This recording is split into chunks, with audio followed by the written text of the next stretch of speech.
Hey, welcome to another video, my friends. So grateful to have you here. Today, I want to address a question that I was asked on Instagram, and they wondered if I ever miss cooked or warm foods. So let's chat about that in this video.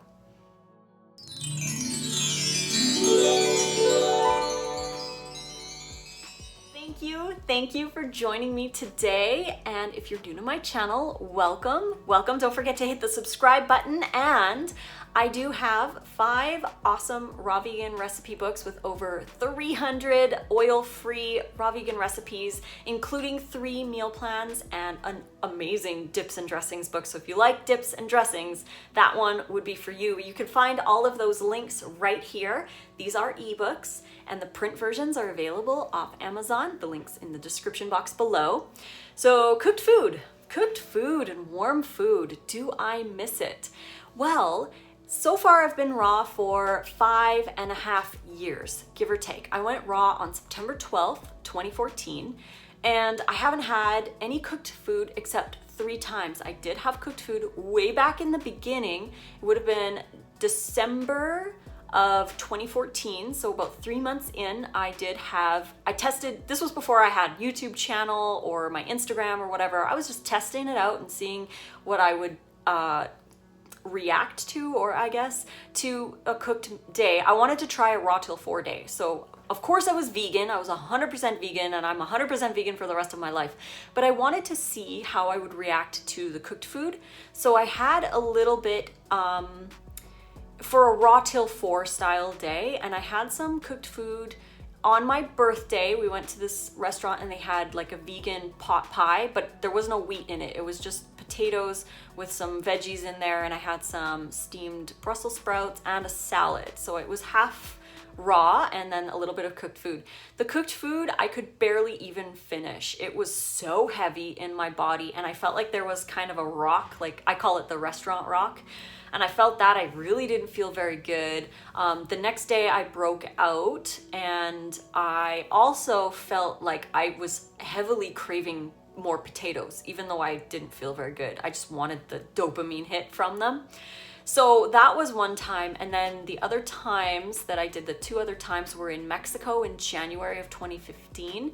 I had some steamed zucchini and potatoes from the resort because I just wasn't brave enough to go up. Now when I look back, I'm like, I would have marched right into that kitchen and been like, where is the raw greens? Make me a raw salad. But I've gained so much confidence since then. And back then I was so quiet and shy about my diet, and I didn't really feel like going and asking. They had a lot of salads at the salad bar those 2 nights that I was eating in the restaurant. I was raw during the day, like in the morning they had fruit, so that was easy.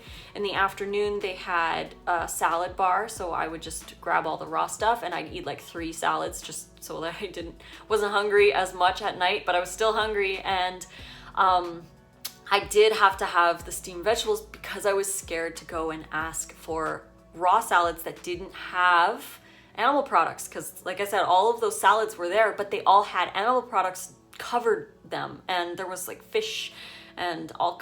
Yeah, it just wasn't fun, and I was really hungry and I needed something to eat for dinner.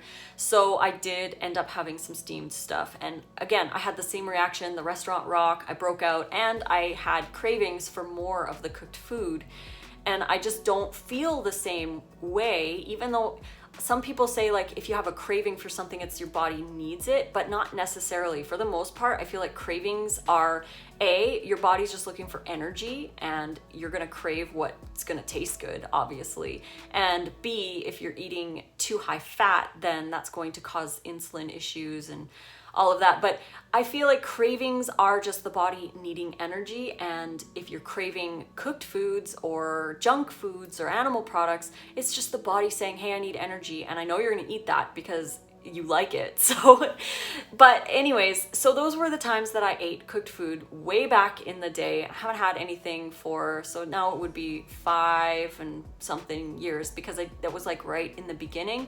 And at that point I was like, there's no way I'm gonna eat cooked food.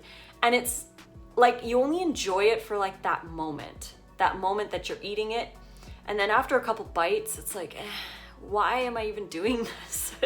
Like, it tastes good, but it's that moment, just the moment.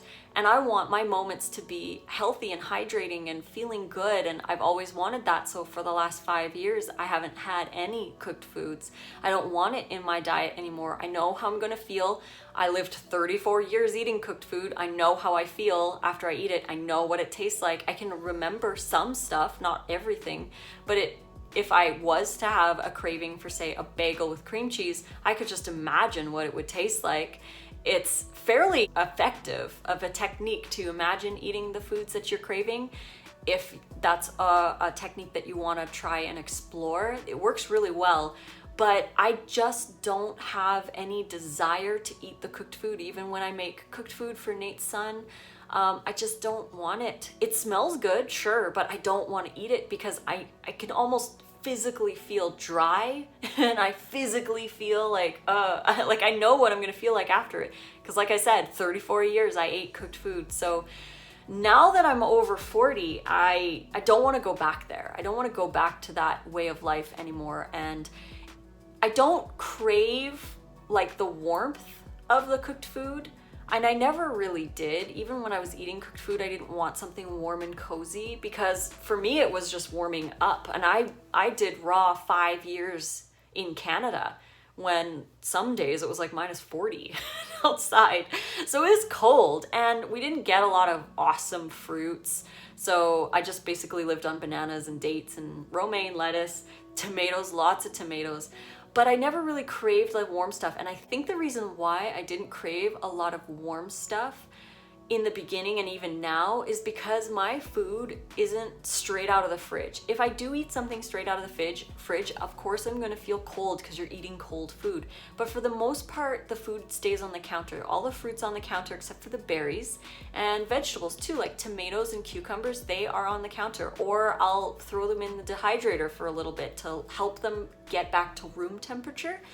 And this is so beneficial for people who feel like they need something warm. Maybe you just need to constantly be eating some room temperature food and not like moving your core temperature way out of whack. The only thing is, nice cream is going to make you feel cold. So sometimes if you eat the nice cream, you feel really like cold because you put cold things into your body. And I always thought it was interesting how I would complain about cold food in the winter, but I would never complain about hot food in the summer. No way. Like a barbecue with hot food, sure, bring it on when it's like super hot out. But I would complain about cold food in the winter, and we're tropical beings. We love that tropical temperature. We heat our homes to the tropical temperature. We want things to be that temperature. And we don't need to make it piping hot. And that could be like a psychological connection. Maybe warmth brought you that comfort, and you'll need to break that and find comfort in other things. But something that you can do if you are trying to be fully raw, you can make raw soups, chilies, and stews and marinaras with your Vitamix blender. If you have a high-speed blender or a Vitamix, you can blend your sauce on high for about 2 minutes, and it warms it up. You can also use your dehydrator to warm stuff up. You can use it to marinate stuff in. And this will help to bring the temperature like to a more room temperature.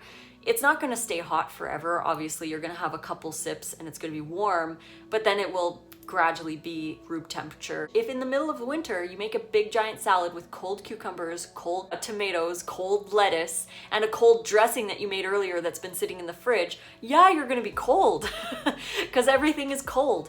But if you make the dressing and maybe leave it on the counter for a couple of hours, maybe take the tomatoes out of the fridge in the morning with the cucumbers, maybe wash your lettuce in warm water so that your salad is room temperature, that will help a lot with feeling the dramatic changes between the temperatures of your food and staying more stable at a stable temperature, always eating things room temperature. That can help a lot as well. So Hope you guys liked this video. I hope you learned something. Again, if you're new to my channel, thank you so much for sticking around and listening to my 2 cents on the matter. And if you are interested in awesome raw vegan recipes, remember you can grab the ebooks right here. Print versions are available from Amazon. Links are in the description box below. You can find me over on Instagram at Raw Food Romance, also TikTok and Twitter, and Facebook, Lissa's Raw Food Romance, and over on Snapchat, Lissa Raw Vegan. So until the next video, guys, enjoy some raw soups. Comment below if you have any awesome raw vegan soup recipes. Share with others who might be going through the same issue where they feel like they need some raw soups. Share those below, and until the next video, fruit on.